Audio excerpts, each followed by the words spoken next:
7 প্রকার ইবাদত আছে বা কাজ আছে যেটা করলে মাইয়েত বা মৃত ব্যক্তি কবর থেকে তার কবরে তার অ্যাকাউন্টে অ্যাড হবে, যোগ হবে।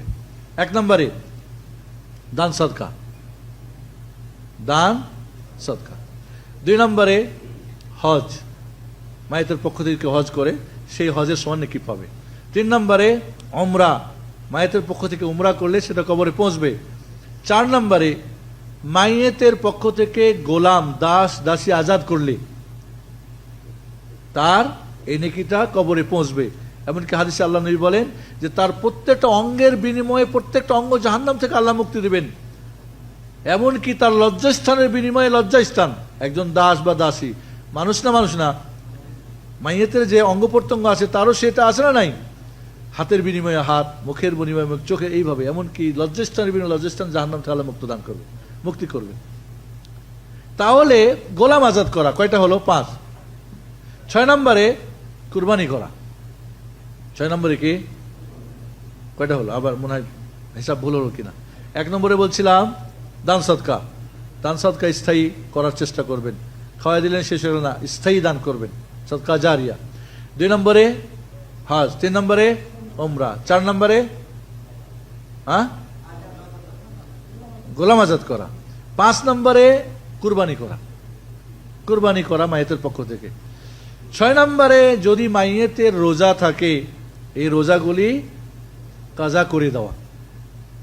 তাহলে রোজা করে নাই, পাপ আছে না, তাহলে পাপটা মিটে যাবে, অতিরিক্ত রোজার সবটা তার অ্যাকাউন্টে যোগ হবে।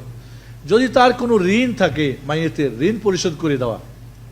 ঋণ, কারণ যে ঋণ নিয়ে মারা যাবে তার জন্য জান্নাতের গেট খোলাই হবে না, আল্লাহ নবী সুপারিশই করবেন না। আল্লাহ নবী তার জন্য 1-2 দিনের জন্য জানাজার নামাজই পড়ান নাই।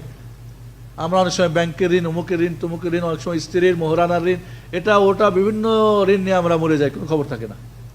তাহলে ঋণ যদি পরিশোধ করে নাই, পাপ আছে না তার খাতায়, যখন পরিশোধ করবে তার ছেলেমেয়েরা, তার গুনাহটা মিটে যাবে, অতিরিক্ত নেকিও যোগ হবে ইনশাআল্লাহ।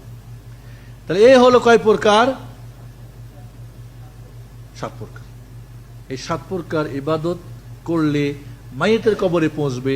কোরআন খানি করলে, ফতেহ খানি করলে, কুলখানি করলে, চেহলাম করলে, হাত ধোয়ানি খাওয়ালে, কেউ মারা গেলে তার বাড়িতে খানা পাঠাতে হবে। তারা আজকে ব্যস্ত আছে এবং শোকাতুর। আমরা করি কি, ওদের বাড়িতে পাক করাই আর আমরা গিয়ে খাই। এটা কি শরীয়ত? বেচারারা মনে করে মাইয়েতের গুনাহ মাফ হয়ে যাবে, যাক কি আছে খাওয়াও, শোক আছে পরে দেখা যাবে। এটা নিয়ম না, এটা নিয়ম না। জাফর রাদিয়াল্লাহু তাআলা যখন শহীদ হলেন, আল্লাহ নবী বলেন ইসনাউ লি আলি জাফর তাআমা, জাফর পরিবারের জন্য খানা পাঠাও তোমরা। আমরা গিয়ে দেখা যায় ওই বাড়িতেই খানার ব্যবস্থা। তারপরে 3 দিনে, 7 দিনে, 8 দিনে চেলাম অমুক তমুক, বিশাল অঙ্কের টাকা নিয়ে, অনেক সময় কি জমি বিক্রি করে, অনেক সময় কি বলে সুদের ওপরে টাকা নিয়ে, অনেক সময় এমনও দেখ শুনেছি জমির ভিটা বিক্রি করে খাওয়াতেই হবে, চায়া মাইঙ্গে।